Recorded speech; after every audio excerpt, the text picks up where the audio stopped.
welcome to the Iron Spoon Kitchen, where today the Iron Spoon is about to stir up a sugar and honey syrup, which can mean only one thing. We're making baklava today. And baklava is one of the most delicious desserts. If you've never had it, you're missing out. So here's a way you can make it yourself. My sister and I have made this for Easter in the past, and so I'm going to share it with you today because we liked it so much. And the first time I had it was probably back in the 1970s. We had a little restaurant in Galveston called the Strand Emporium, and they sold great po' boys, and they also sold little bites of baklava. And that was always a real treat to get to have one of those pieces of baklava. There was also a Greek Orthodox church in town, and they always had a Greek festival, and I always made sure to get a little bit at that as well. Well, with that being said, let's go ahead and get the ingredients here together for the honey and sugar syrup. And later on, my friend JB is going to be dropping off the filo dough that we're going to need. And that makes all the difference in making baklava. So come over here a little bit closer and you can see everything I'm going to be mixing up. Hey, we're going to make our honey and sugar syrup, and I'm not going to use just all honey because it's just actually it's a little bit too strong if you use too much honey. I've seen some recipes that offer it that way and no sugar, but it really makes a difference to combine the two of those. So with that being said, I've got here 1 1/4 cups of sugar, 3/4 cup of water, 1/3 cup of honey, and this honey is particularly good. Of course, I really haven't had any honey that I didn't think was very good.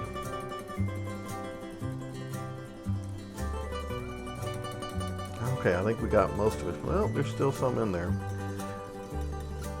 Well, while that is still emptying out, I'm going to add 1 cinnamon stick, 3 about 2 inches long zest of lemon zest, and then 5 of the cloves, full cloves. And if you go back to the Christmas episode, you know I have lots of cloves in my house. Okay, I think that has that good enough. Hey, now I'm going to take this over to the stove and get it all mixed together. Well, it's already mixed together, but to heat it up to get our syrup made. Gosh, it smells good right now. One thing I forgot was 1 tablespoon of lemon juice also. So there we go. Let's get the heat on here. Put it on probably medium high. And start mixing it together until it boils. And this is going to be set to the side once it's done, and it will be poured onto the baklava after it has cooked. So this is going to be, it's going to get to steep and absorb all these flavors in it while I'm making the rest, or making the baklava. It's boiling. And so at this point, I can go ahead and turn off the heat. And I'm going to pour it into this 2-cup measuring cup. And then I'm just going to let it set to the side until I'm ready to pour it on. Whew, that smells so good. I wish they made that fragrance. All right. On with the rest of the recipe. Now it's time to make the nut filling. And I'm going to use some almonds and walnuts. Some recipes you may see that they have pistachios in it also, and that's perfectly fine to use that. But for this recipe, it calls for the almonds and the walnuts, so I'm going to stick with that. So I'm going to start off with 1 3/4 cup of almonds, and we're going to get those into a nice fine mix here in the food processor. So, whoop, I think I hear, do you hear that? I can hear Scout. it's JB. He's coming with the phyllo dough. Yeah, let me go let me go get it, okay? Be back in just a second.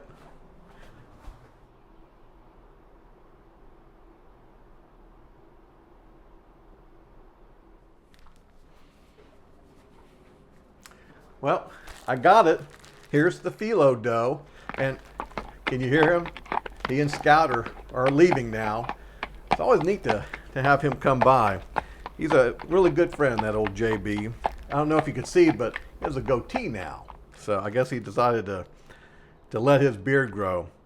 But one of the things he told me about phyllo is that, well, I'll share that when I get to that point a little bit later. But we have our phyllo dough. But now we're going to get back to making our nut filling. And we have our almonds in here right now. And that is 1 3/4 cup. And I'm just going to chop this up and probably take, let's say 4 pulses. Ooh, a lot more than 4. Okay, that's looking good. Come on over here a little bit so you can see what this looks like. Let's take a look and see if it's chopped up enough. I think that is. That's pretty good for right now. So I'm going to go ahead and pour that out. Now let's chop up the walnuts.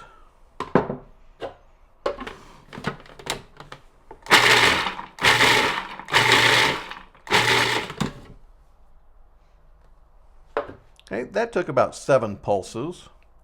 Now I'm going to mix them all together again. So add back the almonds. And then I have 2 tablespoons of sugar, 1 1/4 teaspoons of cinnamon,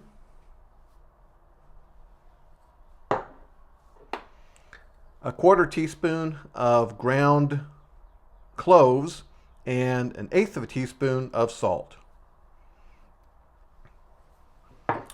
Didn't quite get all that cinnamon out. There we go. Hey, we're going to give this a few more pulses.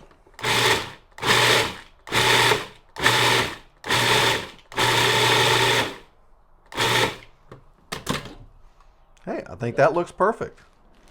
Now for the phyllo. And as I was saying, JB had told me one thing about phyllo and what it means. And phyllo actually is Greek for leaf. And the Greeks came up with this plan, not plan, but with the pastry that is as thin as a leaf. And even though there's other types of baklava out there, the Greek one is the one, the Greeks are the ones that are credited with coming up with this very thin leaf. And also, it was made available in grocery stores around the 1960s and 70s, which is another reason why you can make it at home. All right, well, let me get this out of the package here, and then we will lay it out, and it will go into this, let's see what size is, 13 by 9 inch pan. That's what we want to do. And over here, I have 3 sticks of melted butter. I figured you didn't need to watch me melt butter. So here we go, and I'm going to get this all out, and then I'll be back in just a minute. Hey, I've got the phyllo unwrapped, and it wants to dry out quickly. So I'm going to go ahead and get started on this. And the first thing we're going to do is to butter the bottom of this pan. And so I'm going to do that and heavily butter it. And then I'll be right back when I'm done. Hey, the bottom of this is nicely buttered. And I think I said this was 3 sticks of butter that I have in there. And I'm keeping this phyllo covered because it likes to dry out really quick. And you can cut it to size if you don't have the exact same size as the phyllo. You can cut it to size, and I almost did that here, but it was so close to it I decided, it's okay. I haven't done that in the past, so when my sister and I have done it, we just sort of tuck in the edges if we need to. So here's number 1. And if it doesn't go in straight, like this one is not to worry, because we're going to be putting 8 layers in here. So I'm going to get that nicely buttered. And some baklava I've had is pretty dry. And one of the reasons I can tell you is because they don't butter every layer of the filo. And that's what makes a difference. Okay, let's get another sheet. See if I can get this one in there a little smoother. Yeah, not quite. Oh, there we go. And again, don't worry if it's not laying perfectly flat. I can tell you from experience, it does not matter in the long run. Now you can probably see over here, it's kind of going to build up a little bit, but that's okay. What I'll probably do is set one sheet a little further than the other and kind of alternate it so it doesn't get too built up on one side. And this is it. So that's sheet number 2. Let me put number 3 down.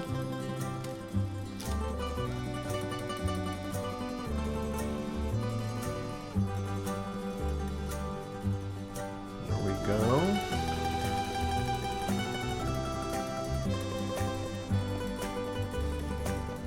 And that one didn't go down perfect either. There may not be one.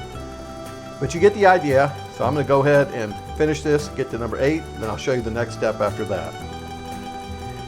That is 8 sheets. Now I'm going to take 1 cup of our walnut and almond mixture. And I'm going to smooth it out with my hand. Gently.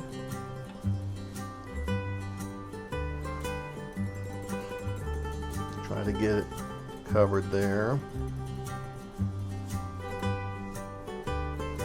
Get all the way to the edge.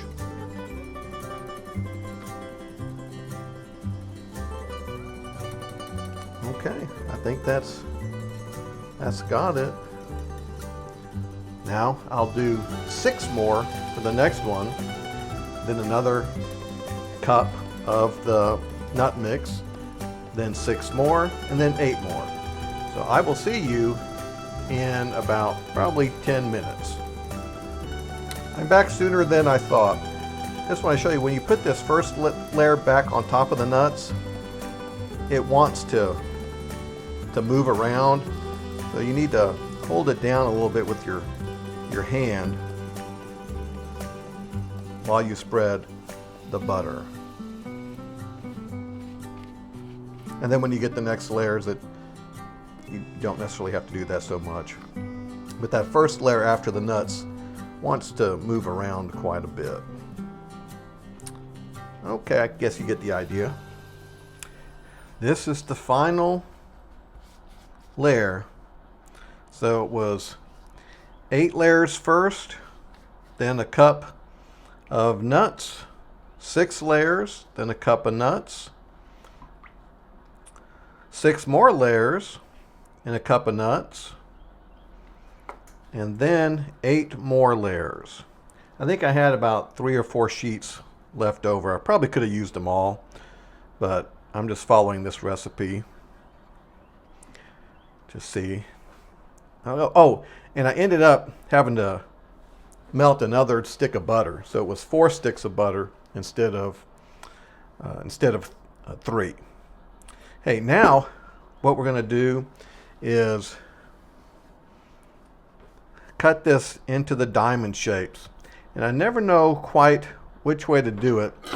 They recommend a serrated knife, so I should go from corner to corner so I can get that diamond pattern.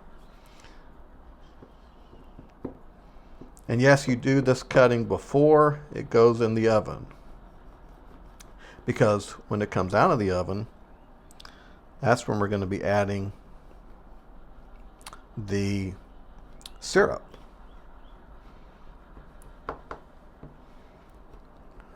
Okay, now I'm going to cut that one in half. Let's see, go right here.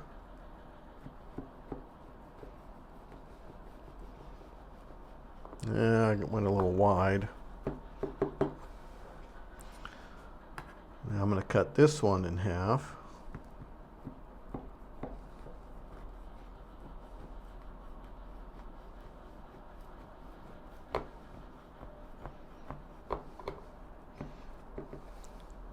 Almost, I think it's going through. And then right here, it's cutting fairly easy. It's easier than I remember it. Now back over here, cut a line in the center.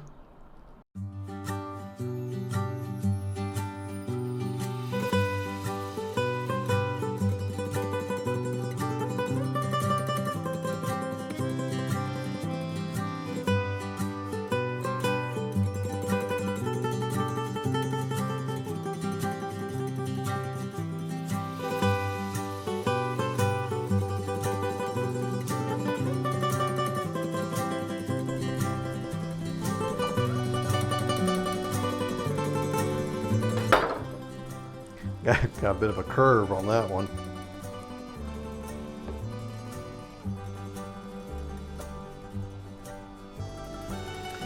I think I'm just gonna leave those in a big size. Let's see. Well, maybe this one could be cut. But if I cut these, they're all gonna be so small when I take it out. All right, there it is. There's some diamonds in there, but now into the oven, 300-degree oven. It's freshly out of the oven. And I'm gonna get the syrup and gonna pour it over it in just a second.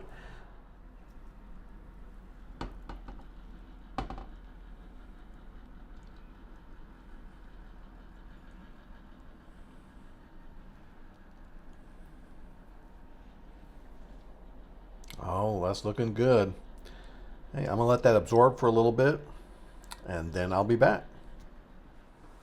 I had taken about 2 tablespoons of the nut mixture and saved it. And so I'm just putting a little bit on the top of each little portion here.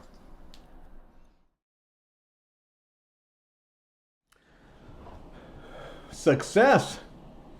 I've already gotten a couple of pieces out of here, so let's give it a taste. It certainly has enough syrup on it.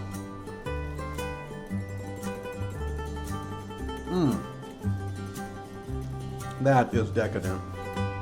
Delicious, marvelous, all those sorts of things. I love baklava. Maybe I have some Greek blood in me. Well, and I know what you're thinking. Oh, well, yeah, you were able to make it, but it's too much for anybody else to do. No, it's not. This can be done. You know, the longest part is just simply buttering the filo. And that's not hard at all. And you remember what filo means? It means leaf. So I think you should give this a try. And put it in the comments if you do. Plus, if you made it this far in the video, you must have liked it. So hit that like button. That would sure make my day. And if you're so inclined, subscribe.